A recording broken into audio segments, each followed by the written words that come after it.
I want to be upfront right away. This wasn't a stunt. I genuinely wanted to know what was happening inside my body when I ate something that a huge chunk of the planet eats regularly. Because hamburgers are not going anywhere. Americans alone consume about 50 billion burgers a year. So instead of demonizing it or defending it, I decided to actually test it. 7 days. 1 hamburger every day. Blood work before and after. A continuous glucose monitor on my arm the whole time. And a daily journal tracking energy, sleep, digestion, and mood. What I found genuinely surprised me, and some of it scared me a little. Who I am.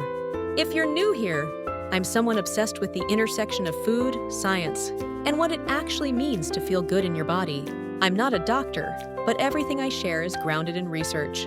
I'm in my mid-30s, relatively healthy, exercise 4 or 5 times a week, sleep pretty well. Basically your average person trying to navigate all the noise around food. And I figured, if I'm going to talk about processed food, I should actually experience it myself. The setup. Every day for 7 days, I ate 1 standard fast food hamburger. Beef patty, bun, cheese, ketchup, mustard, pickles, onions. Nothing extreme.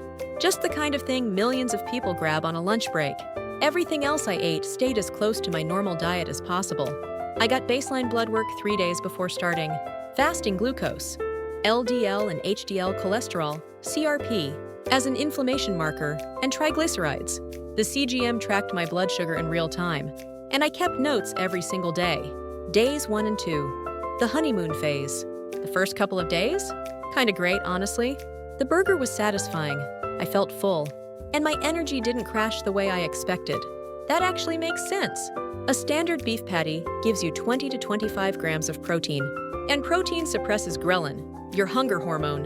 Research in the American Journal of Clinical Nutrition shows that higher protein meals can reduce calorie intake at the next meal by up to 20%. So early on, I was actually eating less across the day.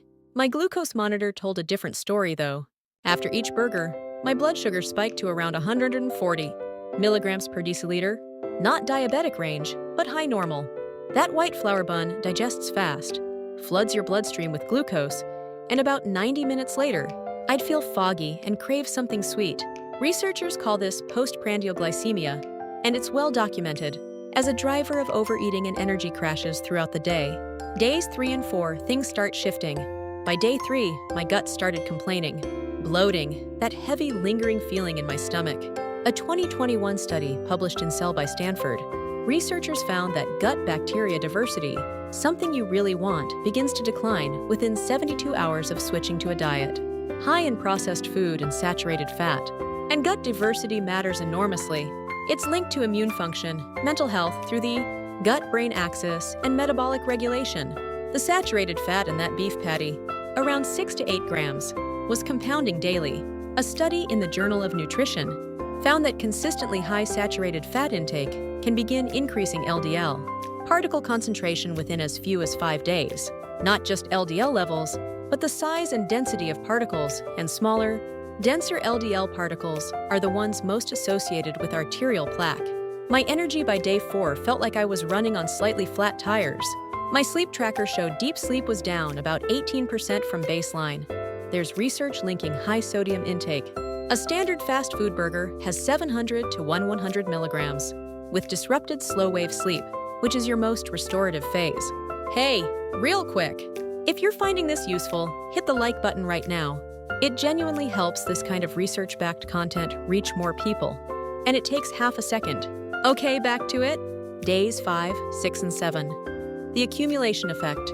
Days 5 through 7 were where things got real. My skin started breaking out along my jawline, which sounds like a vanity thing, but it's actually a physiological signal. A study in the Journal of the Academy of Nutrition and Dietetics found a strong link between high glycemic index diets and acne severity, driven by insulin spikes triggering excess sebum production. The bun was doing the damage there, not the beef. My mood was also subtly worse. Not depressed, just flat, less motivated. This connects to something increasingly important in research. About 90% of your body's serotonin is produced in the gut, not the brain. When microbial diversity drops, neurotransmitter synthesis can be affected. A 2019 review in Frontiers in Psychiatry pointed directly to ultra-processed food consumption as one of the leading disruptors of this pathway. and my gym performance by day 6 was noticeably off. Not dramatic, but that sharp, strong feeling was gone. The refined oils used to cook fast food at high temperatures can produce oxidative byproducts that increase systemic inflammation. My CRP reading after the 7 days had gone from 0.8 to 1.4 milligrams per liter, still normal range, but nearly doubled in 1 week. That's meaningful. The blood work. Here's what the numbers showed after 7 days.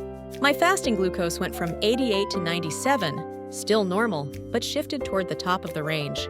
Triglycerides went from 82 to 114, a 39% increase in 1 week. LDL went from 108 to 119. HDL dropped slightly from 62 to 58. None of these put me in a danger zone, and that's an important nuance. The body is resilient short-term, but these numbers tell a directional story. If these trends continued for 30, 60, 90 days, the compounding effect becomes clinically significant. A landmark study in JAMA Internal Medicine found people who got more than 20% of daily calories from ultra-processed food had a 14% higher risk of all-cause mortality. The danger isn't the burger on a Tuesday. The danger is the burger becoming the invisible default. What I learned, what this experiment really taught me, is that your body sends signals constantly, and most of us have gotten very good at ignoring them. The bloating on day 3 was my gut bacteria communicating. The flat mood on day 5 was my gut-brain axis registering a shift. The post-spike cravings were entirely predictable biology. None of this was mysterious. All of it is documented in peer-reviewed research. I was just finally paying enough attention to actually feel what the science describes. And I want to be clear, the hamburger is not the villain. Demonizing single foods is one of the most unproductive things we do in nutrition conversations. What matters is frequency, context, and what surrounds the food. A burger made with quality beef, a real bun, good fats, actual vegetables. That's a genuinely nourishing meal. What the fast food version does, when repeated daily, is deliver refined carbohydrates, oxidized fats, high sodium, low fiber, and minimal micronutrients.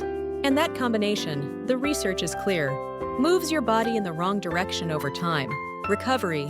Within 4 days of finishing and returning to normal eating, my energy was back, bloating gone, skin cleared. My CGM returned to smooth, stable curves with no dramatic spikes. The cell study I mentioned earlier showed gut microbiome diversity begins recovering within 48 to 72 hours of reintroducing fiber-rich whole foods. The body wants to heal. It's genuinely good at it when you give it the right inputs. That's not permission to eat badly, because you can just recover. It's motivation, because improving how you eat can produce real, measurable changes in how you feel faster than most people expect. If you made it this far, thank you. If you want more content like this, real experiments, real data, real conversations about what food does to your body, hit subscribe. I put a lot of care into making sure what I share here is actually worth your time.